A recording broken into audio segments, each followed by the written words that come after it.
Okay, guys, Revelations 4. I want to show you this. It's talking about the throne in heaven. Now, it says here, the one seated on the throne is God, the Father. Now, just hang out with me for a minute, okay? Isaiah 40:22. He sits enthroned above the circle of the earth, and its people are like grasshoppers. He stretches out the heavens like a canopy, and spreads them out like a tent to live in. Okay, back to what I was getting into in Revelations 4:6, where they're talking about describing the throne in heaven, God's throne. Also, before the throne, there was what looked like a sea of glass, clear as crystal. Now, imagining you're at the throne next to it, in it.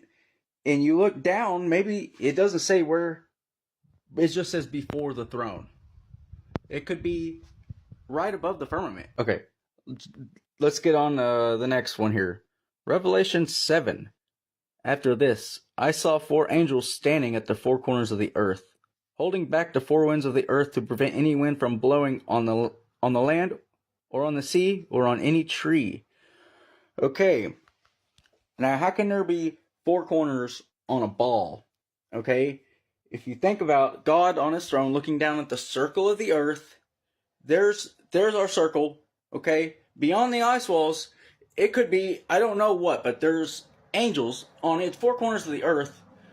There's a reason we're not supposed to go to Antarctica and explore it freely. If someone was to go there and see an angel, then there's no doubt that God's real.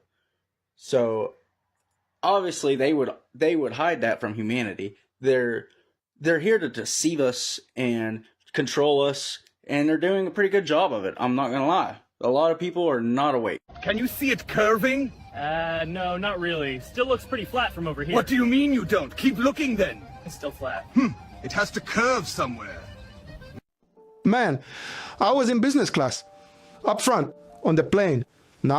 On that flight, an 8-hour journey, that one's like 5 hours there. You go grab a coffee, you get up, man, stretch your legs and all that. The pilot steps out of the cockpit. I had my back turned. When I turned around, holy crap, I can't believe it. Sandro Rocha on my flight? Man, this guy is actually one of my followers. I didn't even know. We ended up just chatting there randomly, about stuff.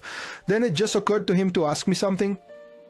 I said, dude, let me ask you something, because I want to know. Damn, I want to know. Are you a pilot, man? You're the guy who sees the skies most, and The one who sees the sky most sees curvature, everything, right? in theory we'll see. I said, buddy, please, just answer me this. Do you ever make any downward adjustments? He said, no. This f***ing thing is flat, Sandro. Even worse, I've seen the videos of guys talking about the pilots, many saying it's a plan. Pilot, yes. Hey, listen. But you'll try to find my videos talking about. I don't make videos, man. Yeah, everyone has the right to choose what they want to believe in.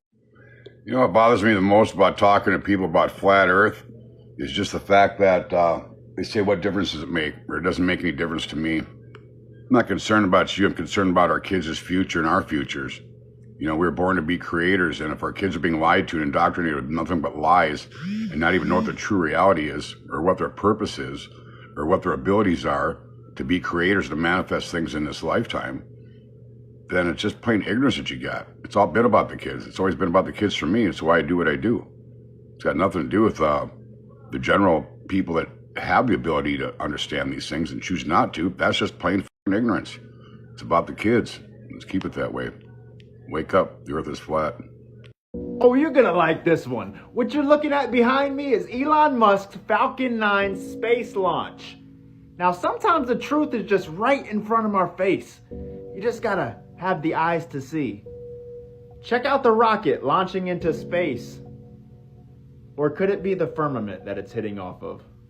Oh, it just ricocheted like water when you skip a rock.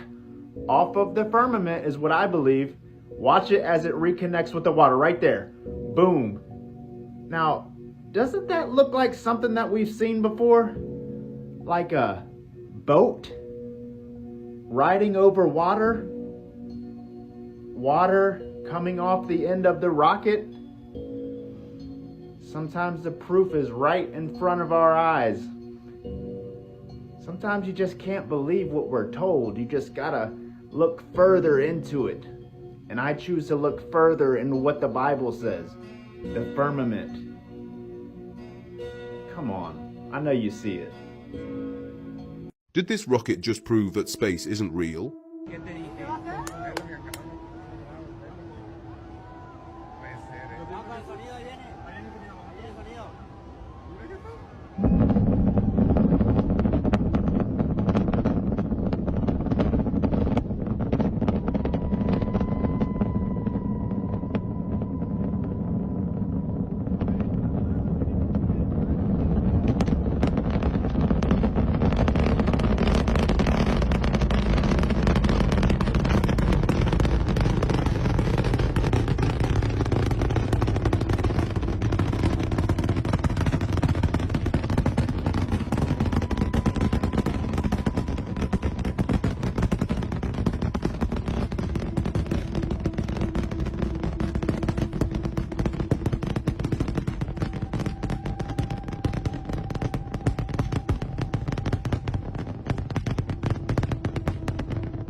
Right at the end, there's a sudden flash, and immediately after, the rocket vanishes from the frame. Some say it's just a camera glitch. Others believe it hit something invisible.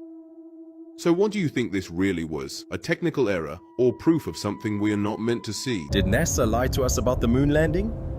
Look at this flag. It's moving, waving like there's a breeze. But there's no wind in space, no air. So, how is that even possible? And the sky? Pitch black. No stars, not one. If they were really on the moon, shouldn't the stars be everywhere? Some say it was all staged, directed by Stanley Kubrick himself. A perfect Hollywood set. What if the greatest achievement in history was the greatest movie ever made? So, is it possible? What do you think? Real or fake? Hey guys, so I seem to have upset a few people in the comments by daring to say that the Earth's flat. And that this thing is absolute nonsense. And like it says there, this only exists in your mind. And that is the truth, guys. No matter what you want to believe, we were all brainwashed, programmed, indoctrinated from birth to believe in this nonsense, even though it doesn't represent anything like our real, lived and sensed experience of the natural world or even of objective reality. And it's so funny seeing all the triggered, memorized, regurgitated responses like, hey bro, where's the edge? What about physics, bro? Do you even know science? Explain volcanoes! Listen guys, you might think flat earth is crazy, but the funniest thing about the most craziest thing about it all is you think flat earth is crazy when we're talking about a level, stationary, motionless plane, which we actually observe and sense every day of our lives, while simultaneously blindly believe that you reside on the exterior of a physics-defying, supersonic molten space ball, spinning at 1,000 miles an hour, hurtling through an infinite radiation-filled vacuum at multiple incomprehensible speeds and directions, chasing some kind of nuclear-powered fireball 93 million miles away through an infinite void, yet all these insane, unfathomable speeds and directions, all forever undetected by any of your senses or any experiment ever known to man, all born of some kind of inexplicable random explosion of nothingness, with infinite, always expanding into infinite nothingness, yet all magically held together by some kind of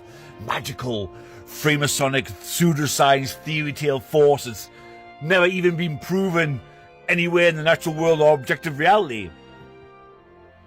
But it's flat earth is crazy. Sure thing. I'm sorry to burst your space ball, guys, but this is nonsense. This is the prison for your body and mind. If you want to believe you're some kind of speck of dust lost in infinite nothingness and that you're some monkey cousin, that's up to you. But I know this is nonsense and we're all created. I think the earth is flat though. Like chat, you cannot tell me that the earth is not flat if you look at that shit. Earth is so flat. Like, you could tell. Did you guys know if you ask any pilot if they believe the Earth is flat, they're all gonna say yes? Pilots think the Earth is flat, so why don't you guys think the Earth is flat? Pilots fly in the sky, why don't you guys think the Earth's flat? On straight and level, then you're flying straight and level, then it makes sense that the Earth is level, right? Yes, absolutely. Okay, cool, thank you. So did you just have to compensate for curvature due to the flight of descent as we landed just now? In our minds, no, not necessarily. So when it comes to the flight of descent, do you have to compensate for curvature? No. You don't? Nope. Okay. If you're landing east, and then if you're landing west, right, would you have to like slow down or speed up due to Earth's motion? No. No? Nope. So Earth's motion has nothing to do with it. So we don't compensate for the curvature whenever we're landing. We don't do anything. And then we don't do anything when it comes to the motion of Earth. Curvature is.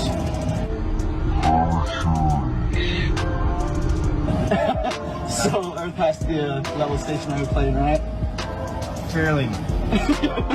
In relative to us, yes. Okay. Behind me is a full-scale mock-up of the International Space Station. It's sitting in 30 feet of water inside the Neutral Buoyancy Laboratory. NASA's Artemis II moon launch is being delayed by a couple of days because of a cold snap. I'll put a prediction up that the mission will fail just like the Space Shuttle Challenger blew up in 1986. And I'll explain why in a minute. NASA's Artemis II mission, the first crewed mission to fly around the moon in more than 50 years, was pushed back from the 6th of February to the 8th due to unusual cold weather disrupting the critical pre-launch operations. They are planning a flyby, not a moon landing. So let me get this straight, NASA logic. Minus 208 degrees on the moon surface, that's okay, not a problem. Positive 30 degrees on Earth is too cold for the space launch. The spacecraft, Artemis II, its engines are going to be used from the old space shuttle, so the old broken crap lying around in a shed somewhere. So they're going to use the main shuttle engines from like the 1980s, the rocket boosters, and a manoeuvring system. So I think they're going to need all the excuses in the world to pull this one off, because I think it's far more difficult than they carry on with. So, you know, it's going to be a hard time convincing people with the technology, but mainly the good quality cameras we have now, that if they try to pull off CGI or AI crap, it'll be noticed. I don't think, you know, this time they can get away with the shock and awe that they could back in 1969 on a populace that only just had TVs turning up, you know. It's going to be different. Yeah, so that my prediction is that you know, they're recycling old parts from Space Shuttle from like the 1980s, all the bits, the fuel boosters, the engines and all this kind of stuff. You know, we're talking 40 years old metal lying around in a shed or in a paddock, and they're strapping it all back together. Now, you know, they claim that they lost the technology to go back, but suddenly we just found it. And I've seen a lot of, you know, different videos where people are saying we can't even get through Van Halen's belt. There's been a lot of astronauts who slip up and say that we've never left our atmosphere.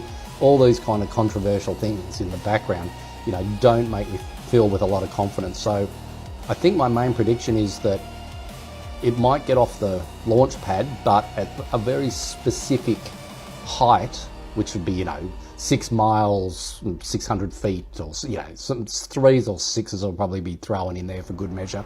It'll blow. And I think they'll blow it for a few reasons, because I don't believe they can get to the moon. And I don't even think, by the way they're talking, they do either.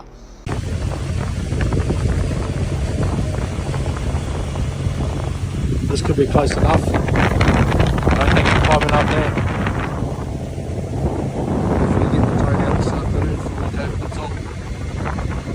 Alright, so look, you see how that's lighting up the atmosphere around it? That's only possible if it's local.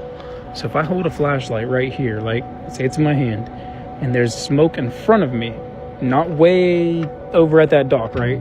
Say the smoke was at the dock and I hold the flashlight and you were at the dock, you would see a pierce of light. You'd see it just piercing through the atmosphere. You would not see a whole bubble around it of atmosphere being lit up. That proves it's in the atmosphere. Now let's look at the star next to it. That's piercing through, because us flat earthers do not claim it's inside the atmosphere. So, what does that mean? That means if the atmosphere, say there was a whole bunch of fog at that end of the dock, way over there, and then I held a light over here, but I was standing and the fog was in between us, I would see a small little sliver of light piercing through that atmosphere like that. So, my point is, how are they both outside the atmosphere and one's lighting the atmosphere up? The one that's so-called a reflection of light, not emitting light. So you guys gotta explain this. Why is one lighting the atmosphere up, causing atmospheric pollution around it, and one's not? It goes perfect with our flat Earth model, but it don't go perfect. It don't go anything with yours. A reflection of light of the moon would not be lighting up all that. It would be piercing through, and a cloud would cover it. Then you'd miss the light, kind of how you see it in the daytime. But the daytime is daytime. So honestly, that's a whole nother subject we should get on, because you shouldn't even be able to see it with the freaking bright ass blue sky, and you shouldn't even be able to see the moon. But now guess what? We could see it now with atmospheric pollution around it, and stars don't even have that. So come on, guys. You guys got to really use your brain here and think about what would happen on Earth versus in space. And space is fake, and Earth is flat. Get with it. Thank you. You're saying gravity might not exist as a fundamental thing in the universe? I'm saying gravity might not exist as a fundamental thing in the universe. Wow. Man, Jenna. Let's keep that between us. Don't everybody else. You didn't hear that? You didn't hear that? Because I don't want to turn on the internet. You know there's no such thing as gravity now.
The Flat Earth map dates back over 1,000 years. This map is credited to being created by a Persian astronomer. His name was Al-Biruni, and he lived between 973 AD to 1048 AD. It's the official map of the United Nations and also the United States Geological Survey. It used to be present in many places before the creation of NASA and the Antarctic Treaty in 1959. Here you see it with Admiral Byrd. This map has been restored by Dmitry from Russia with suggestions of mine, Eddie Alenkar. Known by my YouTube channel Flat Earth Banjo, I asked Dmitry to include the Bermuda Triangle and Point Nemo, a place deep in the Pacific where NASA buries rockets. Then Robert Tozzi, a professional mapmaker, came along and enhanced the map even more. There are many people now selling this map online, but if you could order it from my online store, I would greatly appreciate it. Visit my online store now and order one of the items. I humbly thank you.